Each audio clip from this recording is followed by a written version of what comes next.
আসসালামু আলাইকুম। জিন যারা আছে তারা কিন্তু উপরের যে ঊর্ধ্বাকাশ সেইটার খবর নেওয়ার জন্য তারা খুব খুচরমচর করে।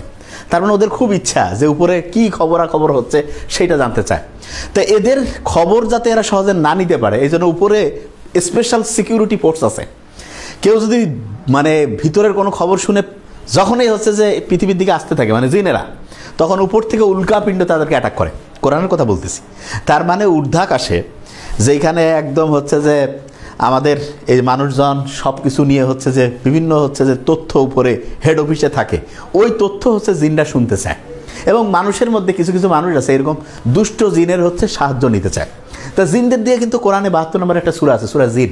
তো সেইখানে আমরা জানি যে জিনদের একটা দল আল্লাহর নবীর যে কোরআন সেই কোরআনের পাঠ শুনে তারা হচ্ছে বলছে যে কি আশ্চর্য গ্রন্থ, তখন তারা হচ্ছে যে ইসলাম কবুল করে ফেলে।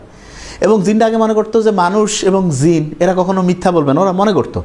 কিন্তু জিনদের মধ্যে যে সবচেয়ে বড় মানে সবচেয়ে জ্ঞানী ছিল তার নাম ছিল ইবলিস। সে কিন্তু একদম বলা যেতে পারে উপরে ফেরেশতাদের সাথে থাকতো, কিন্তু অহংকারী হয়ে গেল, ঠিক না? আদমকে সেজদা করতে বললো আল্লাহ, বলতেছে না আমি তো আগুন থেকে তৈরি, আমি কেন মাটিকে সেজদা করবো? আল্লাহ বলছে তুমি পাপিষ্ট হয়ে গেছো, তুমি অহংকারী হয়েছে, এখান থেকে চলে যাও। এই তো তারপরে মানুষ আর হচ্ছে যে এই যে জিনদের যে গ্রুপ ওই হচ্ছে ইবলিস, ওদের অনুসারীরা একসাথে মানুষকে খারাপ রাস্তায় নেওয়ার জন্য একেবারে সর্বাত্মক চেষ্টা করছে। আর প্রশ্ন হলো যে আল্লাহ বারবার জিন এবং মানুষকে একসাথে তৈরি করছেন বলতেছে, মানে ইবাদতের জন্য সৃষ্টি করেছেন, কিন্তু জিনকে আমরা দেখতে পাই না কেন? কারণটা কি? কারণটা হচ্ছে আমরা কি দেখতে পাবো সেইটার একটা ক্যালকুলেশন আমাদের চোখের রেটিনার মধ্যে আছে। সেইটা হচ্ছে প্রত্যেকটা জিনিসের একটা তরঙ্গ দৈর্ঘ্য আছে, সেটা হচ্ছে 400 থেকে 700 ন্যানোমিটার। তরঙ্গ দৈর্ঘ্য যদি 400 থেকে 700 ন্যানোমিটারের মধ্যে হয় সেটা আমরা দেখতে পাবো, আমাদের চোখ ওইটা দেখতে পাবে, নাহলে পারবে না। এটা একটা এক্সাম্পল দিই, তাহলে বুঝতে পারবো। আমরা দেখি না অনেক সময় যে কিছু শেফার্ড একেবারে খুব দামি কুত্তা থাকে, শিকারী, ওরা হচ্ছে যে এই যে একটা স্মেল, একটা হচ্ছে যে মুখের মধ্যে একটা গন্ধ দিল, ওই গন্ধটা যে যে জায়গায় যাচ্ছে ওরা ওই গন্ধের অনুসরণ করে করে দৌড়াচ্ছে। মানুষ পারে না কেন? কারণ ওদের হচ্ছে গন্ধের নেওয়ার যে মানে হচ্ছে ধারণ করতে পারার, গন্ধকে ট্রেস করতে পারার যে ক্যাপাসিটি, এটা মানুষের চেয়ে বহু বেশি। আবার আমরা জানি যে অনেকের হচ্ছে যে শোনার যে দক্ষতা, আমরা কিন্তু সব শব্দ শুনতে পারি না, কারণ আমাদের শোনার একটা নির্দিষ্ট ক্যাপাসিটি আছে, তার চেয়ে কম হইলেও শুনতে পাবো না, তার চেয়ে বেশি হইতেও পারবো না। ঠিক তেমনি করে আমাদের দেখারও একটা ক্যাপাসিটি আছে, যেটাকে বলে হচ্ছে মানে হচ্ছে দৃশ্যমান আলো। তার মানে যেইটার মধ্যে তরঙ্গ দৈর্ঘ্য থাকলে পরে আমি ওই জিনিসটা দেখতে পাবো। এখন অনেকের মাথায় প্রশ্ন আসবে, আমরা আসলে দেখি কত পার্সেন্ট? আইডিয়া করলে খুব অবাক হবো, কত পার্সেন্ট হতে পারে? 100-র মধ্যে কি 50 দেখতে পারি আমরা? 40, 30, 20, 10, 5, 9, মাত্র 4% আমরা দেখতে পারি। তার মানে মহাবিশ্বের যেটা সৃষ্টি তার মাত্র 4%। যে ভাই আপনি কি বলেন, মাত্র 4, 10ও না, 96% আমরা দেখতেই পাই না। তাহলে ভাই ওগুলোর মধ্যে আছে কি? ওগুলোর মধ্যে দুইটা জিনিস আছে, একটা হচ্ছে ডার্ক ম্যাটার আর একটা হচ্ছে ডার্ক এনার্জি। নাম শুনে মনে হচ্ছে না যে ভাই এটা আবার কি জিনিস? Dark energy. এই যে মহাবিশ্ব আছে না, আল্লাহ যে বানাইছে, প্রতি মুহূর্তে প্রসারিত হচ্ছে, প্রতি মুহূর্তে বড় হচ্ছে। এক্সাম্পল দিই, এই যে আমরা ছোট্টবেলায় রুটি খাইতাম না, রুটির খামার বানাইতাম না, এক জায়গায় একটু রাখতাম, তারপর এটাকে রুটিটাকে ইয়া করার পরে একটু ওভেনের মধ্যে দিলাম বা একটু হচ্ছে যে হিট দিলাম তাওয়ার মধ্যে, দেখা যাচ্ছে রুটিটা বড় হয়ে গেল না, ছোট্ট খামির থেকে বড় হইলো। এরকম মহাবিশ্বটা যে আছে প্রতি মুহূর্তে এরকম করে ছোট্ট খামির থেকে যেমন বড় রুটি হচ্ছে, এরকম মহাবিশ্বটা প্রতি মুহূর্তে প্রসারিত হচ্ছে, প্রতি মুহূর্তে। এবং শুনলে অবাক হব, আলো যে আছে না 1 সেকেন্ডে 3 লাখ কিলোমিটার দৌড়ায়। মহাবিশ্বের মধ্যে যেটা হচ্ছে যত দূরে অবস্থিত, দেখা গেল যে এমনও আছে যেটা হচ্ছে এখান থেকে ধরা যাক যে 15 বিলিয়ন 16 বিলিয়ন আলোকবর্ষ দূরে অবস্থিত, সেটা প্রতি সেকেন্ডে 3 লাখ কিলোমিটারের চাইতে বেশি বেগে প্রসারিত হচ্ছে। মানে একটা রুটি যেমন এখান থেকে একটু বড় হয় না, এটা প্রতি সেকেন্ডে মহাবিশ্বটা এরকম করে প্রসারিত হয়ে যাচ্ছে। এবং আল্লাহ কিন্তু বলছে যে মহাবিশ্ব প্রতি মুহূর্তে প্রসারিত হচ্ছে।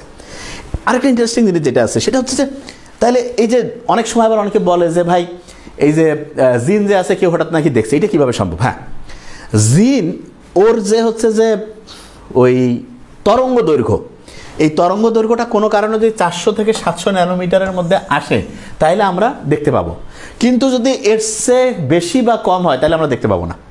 এবং এরকম যে ভাইয়া পৃথিবীতে কোনো রিয়েল এক্সাম্পল আছে যেটা দিয়ে আমরা বুঝতে পারবো যে এরকম জিনিস আছে কিন্তু আমরা দেখতে পারি না? আছে। যেমন কেউ যদি বাসার মধ্যে টিভির লাইন, ডিশের লাইন আছে, হঠাৎ করে ডিশ চলে গেছে, তখন দেখা যায় না টিভি খুললে পরে একটা ঝিরঝির ঝিরঝির শব্দ হয়, ওই ঝিরঝির যে শব্দটা হয় ওইটা হয় মূলত বেতার তরঙ্গের কারণে। কি তরঙ্গ? বেতার তরঙ্গ। এই বেতার তরঙ্গের যে তরঙ্গ দৈর্ঘ্য সেটা কিন্তু 700-র চাইতে অনেক বেশি। তার মানে 400 থেকে 700-র মধ্যে হইলে আমরা দেখতে পাবো। যদি আমরা 700-র অনেক বেশি হয় তাও দেখতে পাবো না, 400 যদি কমায় তবু দেখতে পাবো না, কারণ আমাদের ক্যাপাসিটি চোখের ওর বাইরে নাই। তার মানে যে কোনো জিনিস যে 100% এই মহাবিশ্বের, তার মাত্র 4% এই 400 থেকে 700 ন্যানোমিটারের মধ্যে, এইটা আমরা দেখতে পাই। বাকি 95-96% ডার্ক ম্যাটার, ডার্ক এনার্জি এগুলোর মধ্যে আছে। এবং এই যে আমরা যে হচ্ছে পৃথিবীতে জিনকে দেখতে পাচ্ছি না, শয়তানকে দেখতে পাচ্ছি না, কারণ হচ্ছে তাদের তরঙ্গ দৈর্ঘ্য, তারা যেই তরঙ্গ দৈর্ঘ্যটা হচ্ছে তাদের সাথে ম্যাচিং করে, সেইটা 400 থেকে 700-র মধ্যে নাই। যেমন কোরআনে আছে, আল্লাহ বলছে যে মানুষের সামনে এবং পিছনে অদৃশ্য প্রহরী আছে। তার মানে সামনে পিছনে আছে, আমরা দেখতে পাচ্ছি না। এমনকি আমাদের এই যে দুই ঘাড়ের মধ্যে হচ্ছে কি আছে, যে ফেরেস্তা আছে, একটা ভালো আমল লিখতেছে, কেউ খারাপ, দেখতে পাচ্ছি না। কেন? কারণ তাদের যে মেকিংয়ের মধ্যে আল্লাহ তাদের তরঙ্গ দৈর্ঘ্য এমন করে দিয়েছে, আমি দেখতে পাবো না। এটা আরেকটা এক্সাম্পল দিই। যেমন হচ্ছে যে দই যখন আমরা খাই, দইয়ের মধ্যে আমরা জানি মাইক্রোব্যাকটেরিয়াম, আরে কি বলে এটা, মাইক্রোব্যাকটেরিয়াম, ল্যাক্টোব্যাসিলাই আছে, ঠিক না? তাহলে ওইটার মধ্যে হচ্ছে যে উপকারী ব্যাকটেরিয়াটা আছে, সেটা খালি চোখে দেখা যায় না, কিন্তু যদি আমি হচ্ছে মাইক্রোস্কোপের মধ্যে দেখি তখন আমরা জানবো যে এটা আছে, কিন্তু দেখা যায় না, কিন্তু তারপর বাস্তব। আর ডার্ক ম্যাটার, ডার্ক এনার্জি, ওইটা মাইক্রোস্কোপ যন্ত্র দিয়ে আমি দেখতে পাবো না, মানে ওইটা হচ্ছে। তাহলে এখন প্রশ্ন হলো যে ওইটা আমরা বুঝতে পারি কীভাবে? এটা খুব ইন্টারেস্টিং। মহাবিশ্ব প্রতি মুহূর্তে যে হচ্ছে প্রসারিত হচ্ছে, তা বিজ্ঞানীরা চিন্তা যে এটা প্রসারণটা কেন হচ্ছে?